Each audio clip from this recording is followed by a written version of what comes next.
Hey y'all! Well, gonna do a recap in this video of my Expona experience. It's the first time I went, and probably a lot of you guys have never been to this giant show, and just wanted to kind of do more of a here's what it felt like to me, and here's some little tricks I learned while I was there that might help you if you decide to go in the future. I'm also going to do my top 5 rooms with a couple of special mentions, and then one kind of blew me away, thing that I saw at the show, which was kind of fun. So we'll get into that in a minute. The tips to the show. First of all, a room in the host hotel was insanely expensive when they were available, which shouldn't be shocking to anyone. I think they were $350 a night or something like that. And then there was another close by hotel that was like $250 a night. And I flew down on Thursday, so I was there Thursday, Friday, Saturday, and Sunday night. So I was there 4 nights. And so even $250 a night, that's $1,000 in hotel rooms. And I hate just throwing away money like that, especially if I'm not going like for the resort experience that I'm basically going to be sleeping in the room. So one of the things was I stayed at a really cheap hotel that was in walking distance of the convention center. It was just around this little lake that's kind of behind there. And Google shows it's like a 3-mile walk, but that's going up to the road and around and back. If you cut through the back lot, it's easily walkable. And I'm not in great shape, so it's not an issue to walk there from this hotel. And I registered early, or reserved the room early, and got it for a little over $100 a night. So that saved me about $600, or way more if I had stayed at the host hotel. So get your reservations in early, because they jack all those prices up once the hotel owners realize that there's a convention in town. Second thing, and I heard people saying this all day, because the elevators are a nightmare. I mean, they like shut down the auto elevator. They had somebody running the elevator. They would go up to specific floors, but if you were trying to go down from a specific floor, unless the elevator just happened to stop at your floor, you'd sit there for 45 minutes and never see an elevator. And so what I did, unlike what people were saying to do, was to go up to the top floor and work your way down. I went up to the middle floor and worked my way down.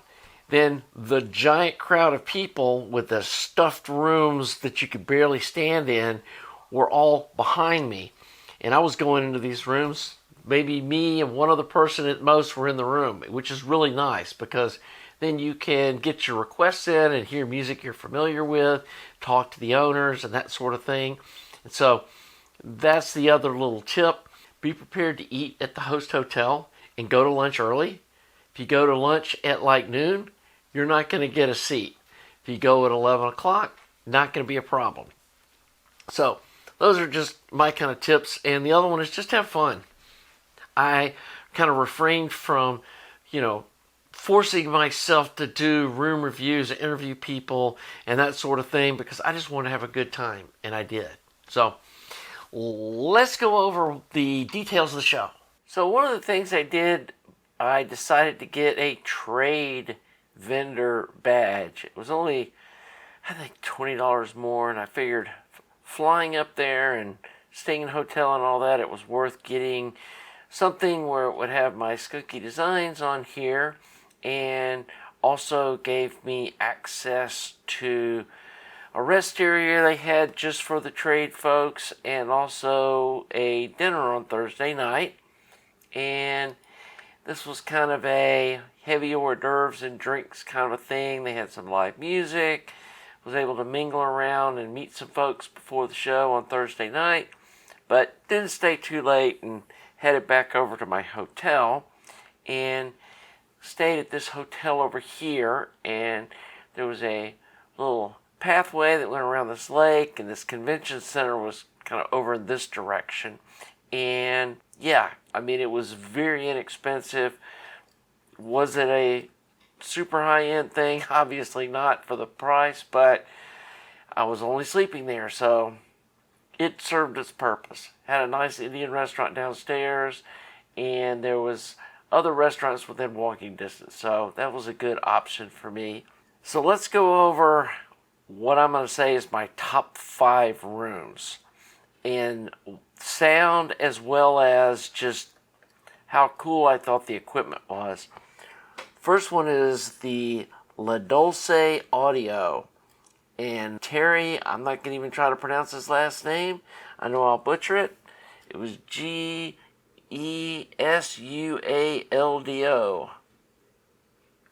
Yeah, I'm not going to even try it. Anyway, we chatted for a while about his amplifiers, which use what's called current drive.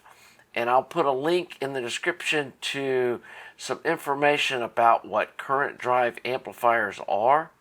He also does these open baffle speakers with these crazy tweeters and stuff. Yeah, I don't even know all what's going on there, but it was some cool stuff. Sounded really nice too.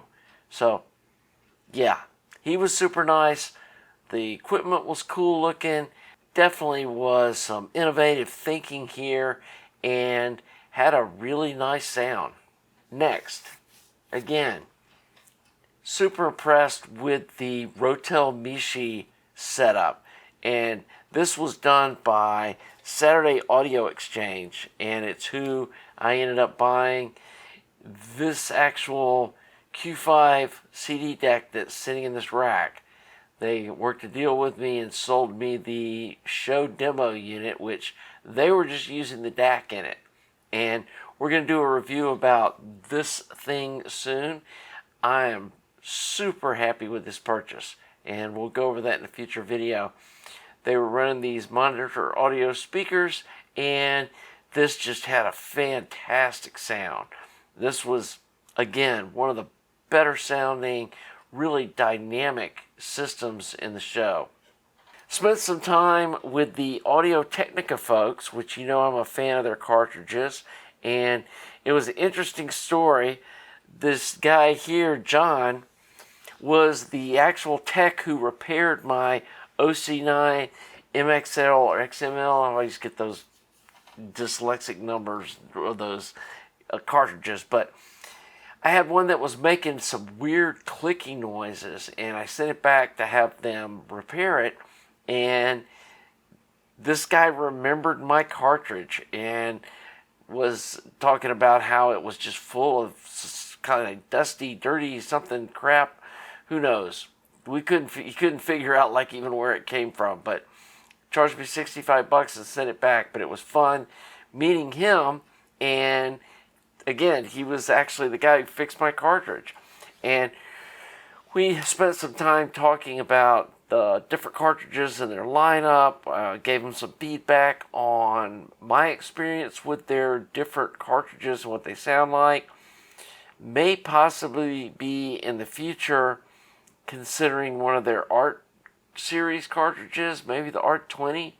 But I think I'm going to wait till I get a little nicer turntable first. But anyway, had a really fun time chatting with those guys. And that's one of the nice things about the show is you can sit down and talk with the experts at these different companies, give them your feedback, and that's the kind of thing that helps them decide what new products to develop.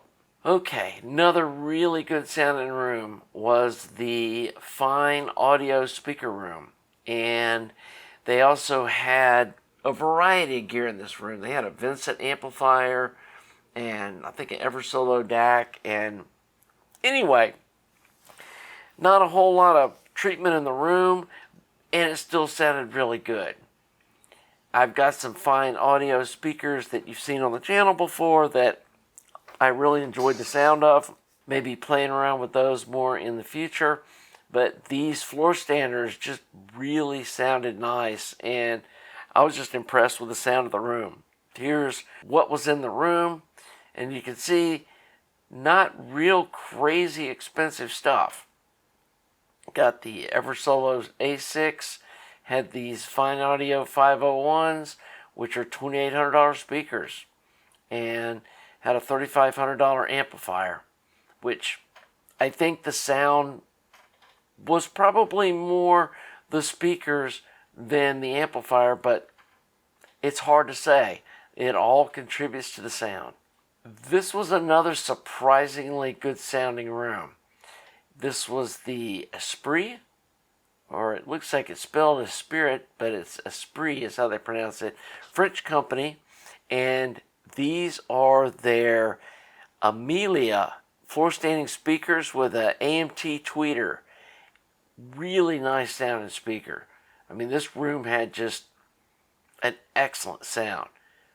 Obviously, you can see they did spend some time doing a little room treatment. They got some traps in the corners. They've got this little panel here in the center. And whatever reason, it sounded super nice. I was really impressed with the sound. These speakers, I believe, are about 20 grand. So, not budget gear. None of this. You can see these two giant amps on the floor and stuff. They weren't playing around. This is probably, just looking at this is probably $50,000 worth of gear. But really nice sounding room, and it outperformed a lot of rooms that had much more expensive gear in them. This was a setup or a speaker company I've never heard of before. Western Acoustics. And William Poor was there. He's the designer of them. And these are actually stands, and these are just bookshelf speakers that sit on the top of them to make them, perform or act like floor standers. But I believe you can buy just the speaker too, and they're called a Type 2.1. I'm not sure the price point. I don't believe they were really crazy expensive. They claim to go down to 40 hertz, which is pretty common for a bookshelf speaker, and they're made out of Baltic birch with a maple veneer and polyurethane on top of it, and the horns carved from solid maple hardwood. Really nice sounding setup. And again, I think a lot of it has to do with his speaker design. And again, made my top 5. This was a really, really nice sounding room. I revisited it several times, and I will say I kind of figured out a system for getting in these rooms when they weren't crowded. And as such, I was able to get most of these rooms to play one of my demo tracks that I use personally, which is Hugo Cant Clouds. It's a really difficult to reproduce song, and the bass line mixed with her vocals trips up a lot of speakers. And these speakers were able to reproduce it with no issue at all. So another room that I went to was all 3 of these rooms. One of my buddies that I was kind of walking around the show with, he was really interested in trying to find a pair of open baffle speakers to use at his house. And we went to all 3 of the different rooms, and they played my test track in each room so we could listen to them. And this new Coax 10 speaker was really nice sounding. To me, the other 2 speakers kind of struggled with doing the bass and her vocals. This Coax one just knocked it out of the park. And pretty sure he ended up buying a pair, and there was another guy that was sitting in the room with that knew me from the channel, and we were sitting there discussing it, and I think he bought a pair too. And so these Pure Audio Project, especially this new Coax 10 one, if you're into open baffle speakers, you should give them a try. I really was impressed. So now, this is kind of a, I don't know. I almost want to give this best in show because it was such a shocking sound. And these are some Acoustic Energy AE1 40th anniversary speakers. So I walk in this room and I'm hearing sound that sounds like floor stander, frequency response, and bass punch. And I'm looking around the room like, where are the speakers? And it was these little guys sitting on stands. I was stunned at how good they sound. And the impressive thing is the price point. They're $2,000, which, again, they're not budget speakers, but they're far from the high-end stuff that some of the other rooms had in it. And again, I was shocked at how much sound came out of these two little bookshelf speakers. And so I guess they win the small compact speaker award of the show, and just kind of a shock value that anything could make that good a sound out of some little speakers that small. Very, very, very impressive. So I think we all know this guy, Aaron from Aaron's Audio Corner. And we sat out here in the hall and chatted for about 10 minutes about dealing with YouTubers and manufacturers and having lawsuits threatened. And yeah, that's something I haven't really talked about on the channel. I've had two different manufacturers, both speaker manufacturers, that threatened to sue me if I didn't take my review video down. And honestly, maybe I should have fought them. I don't know. I just didn't feel like it was worth my time and energy, and so I just took the video down and sent their speakers back. But yeah, that was something I've had to deal with, and Aaron did too. He got in a battle with Tecton, which isn't who I got into a battle with. But just so you know, he seems like a really nice guy on his YouTube channel. And he's exactly like that in person. He's just a super warm, friendly, just, yeah. I could see us being best buds if he lived here in Atlanta. So, yeah, it was fun meeting Aaron. And again, if you haven't subscribed to his channel, I'll put a link below. He does awesome speaker reviews, and he's just a super nice guy. And, you should go sub to his channel if you haven't. And this is the guy that runs the Western Electric tube thing here in Georgia, I believe. And we had a fun conversation about tubes and what Western Electric's doing. And I was asking him if he's going to make a 2A3 tube, and he was asking me if I'd buy 10,000 of them. And it's like, of course not, And anyway, I think they're going to kind of stick with the 300B thing.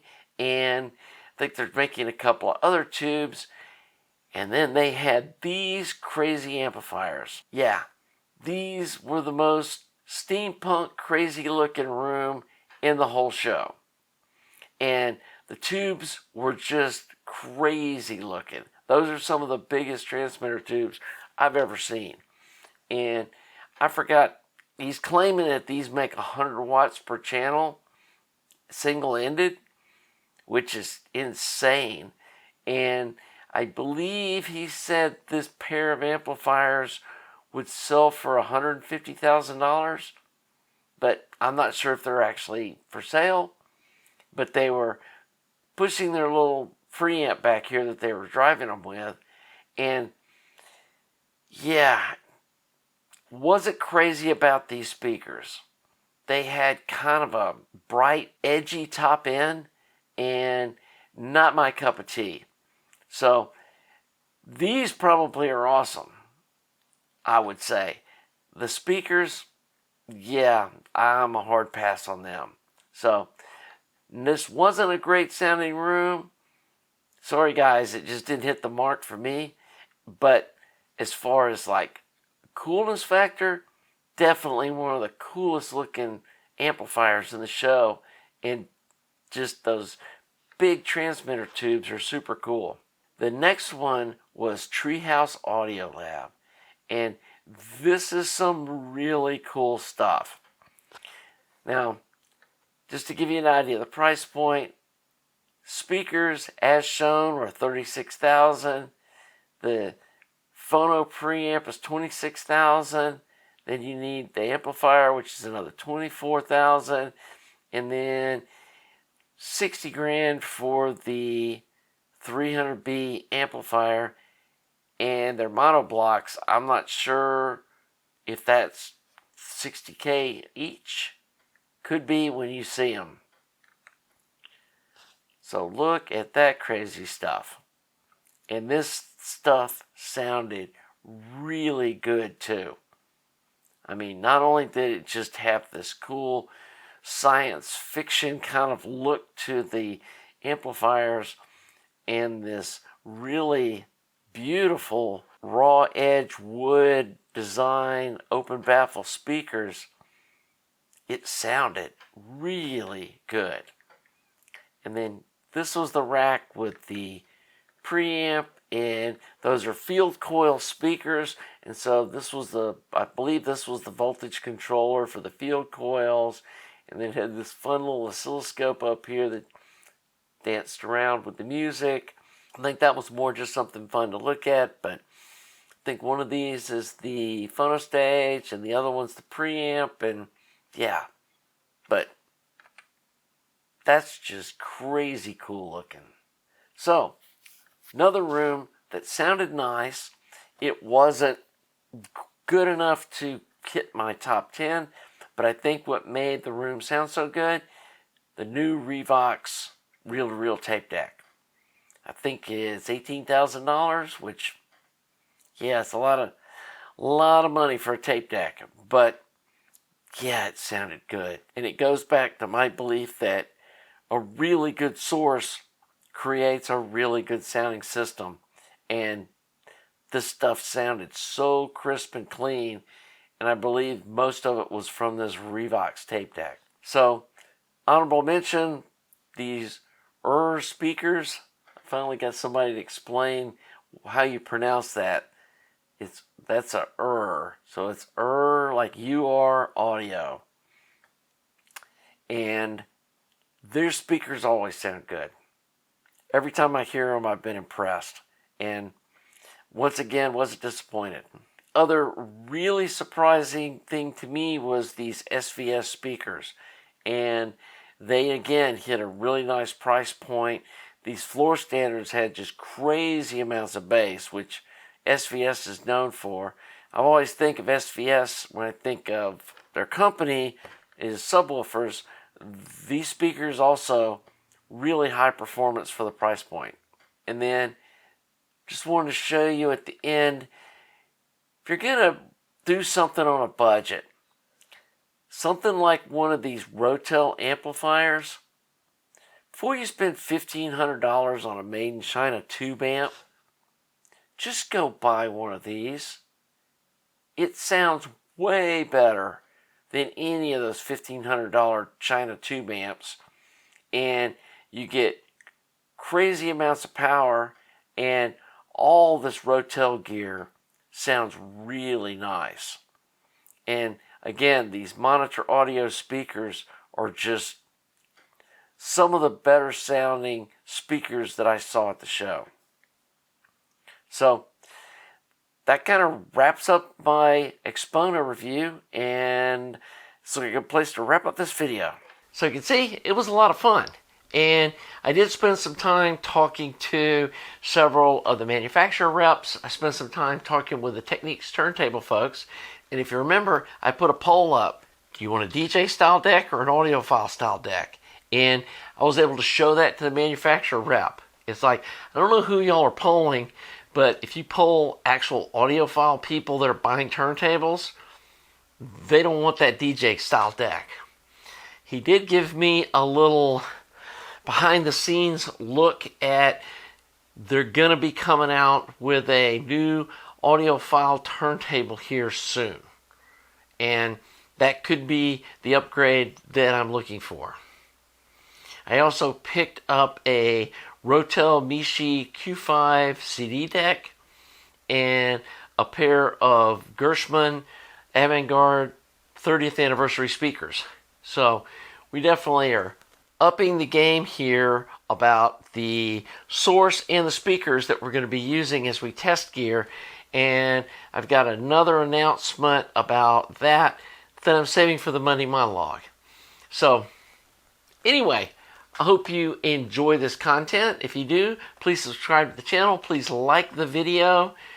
Thanks to all you folks that watch regularly. I really appreciate all you guys. And until the next video, have a nice day.